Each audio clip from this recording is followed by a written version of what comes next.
Alors, mise en plan d'une pièce, par exemple de cet extracteur. Donc, on fait un clic droit, par exemple, sur le titre de la pièce.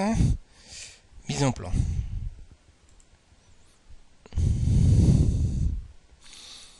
Ensuite, on choisit un modèle. Donc, c'est un modèle par défaut donné par Topsolid, qui sont dans modèle standard France. Donc, vous avez différents modèles ici, standard. Ou soit les modèles préparés pour le lycée. Donc, je peux prendre par exemple A4 horizontal chaptal. Je valide. Vous avez donc la pièce qui apparaît, donc le nom de la pièce apparaît automatiquement, le nom du fichier de la pièce apparaît automatiquement, donc l'intérêt de renommer ou de nommer la pièce de façon cohérente. Alors, donc on voit une première vue qui apparaît. On va choisir, on va la placer ici, on va la tourner, donc vous avez cet élément qui permet de manipuler la vue. Je tourne la pièce comme ça. Voilà. Je tourne dans ce sens-là. Là, c'est pour tourner dans les deux directions. Donc là, c'est cohérent. Je valide tout de suite. Vous avez d'autres onglets qui permettent de modifier l'échelle, le type de vue. Pour l'instant, a priori, cette vue me satisfait. On va se limiter à là, donc soit on met une vue intermédiaire à droite à gauche, mais je vais plutôt mettre vue en coupe.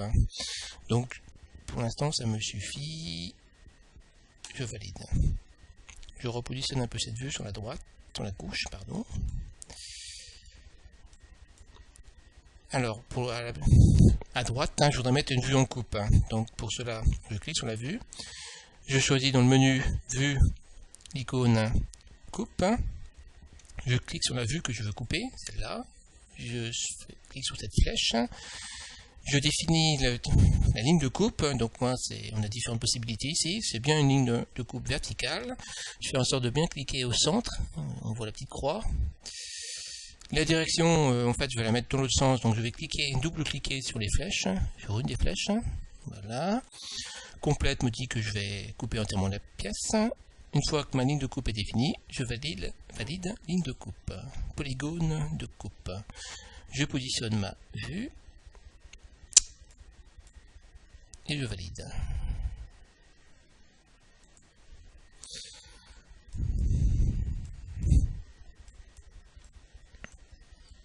On peut repositionner l'ensemble.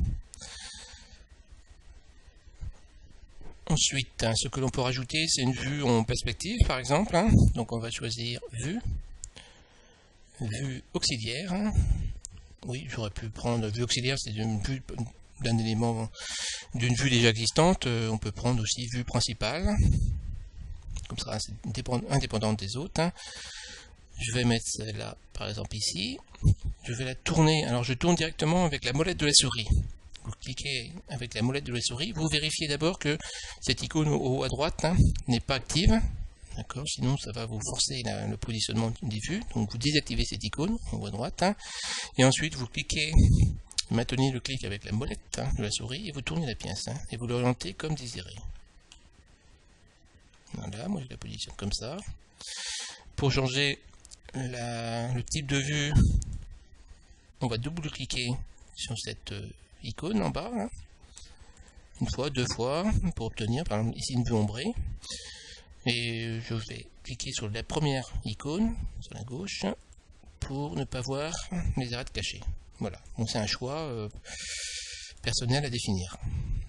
Une fois que c'est correct, on valide. Et on sort pour ne pas rajouter d'autres vues. Élément suivant, on va dans habillage pour mettre des axes. Je vais cliquer sur les axes automatiques, première icône. Je clique sur la première vue et je valide. Je clique sur la vue où je veux rajouter les traits d'axe. Deuxième vue, je valide. Ça me suffit. Donc voilà, ça ce sont des axes automatiques. Mais on voit que par exemple sur cette vue, il manquerait, comme on va certainement coter la position angulaire des rainures, il manquerait une cote correspondant aux rainures. Donc on va mettre des axes manuels. On clique sur axe manuel. On va choisir l'icône entre deux éléments et on va cliquer le milieu, on va définir un axe entre les deux côtés de la rainure, ici et là. Voilà, donc mon axe a été rajouté, je vais faire la même chose pour celle-là. Voilà.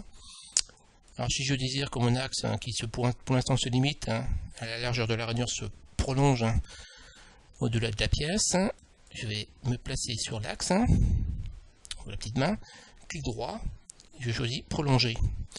Et si je veux, je vais cliquer l'arête circulaire extérieure de la pièce.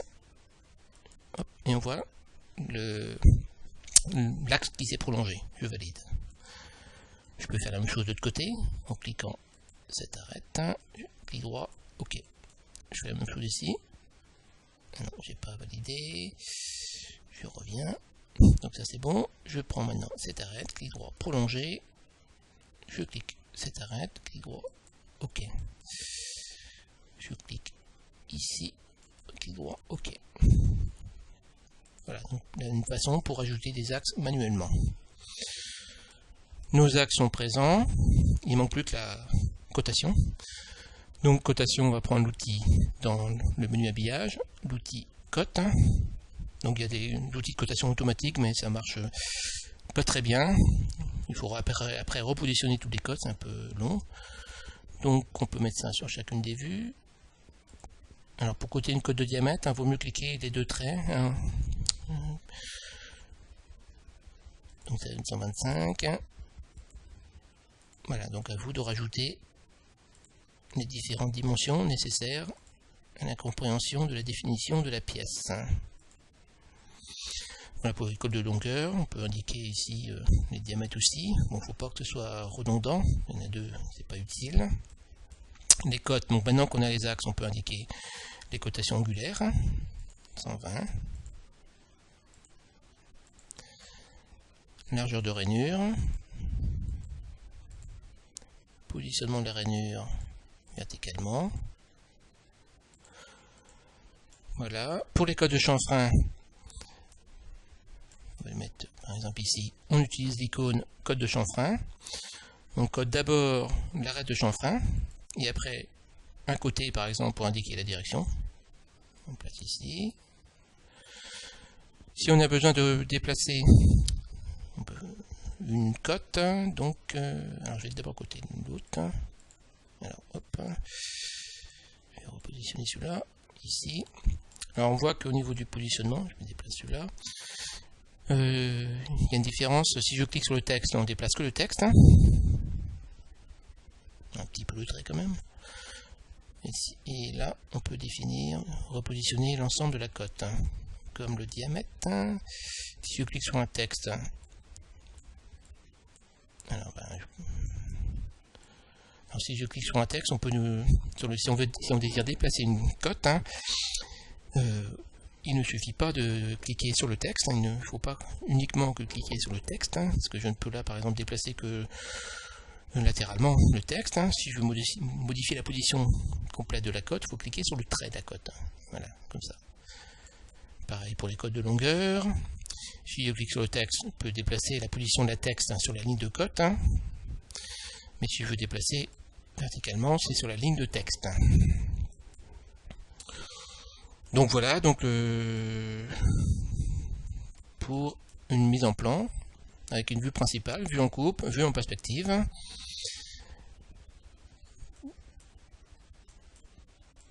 On a vu déjà pas mal d'éléments. Un élément, donc l'échelle, si on désirait modifier l'échelle, on fait une échelle générale, clic droit sur le format, sur le cadre, et on choisit ici échelle.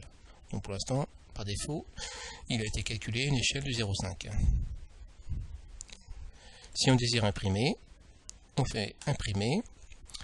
Ici, on peut faire aperçu pour voir le résultat. Fermer. Et pour si on valide, ça va imprimer.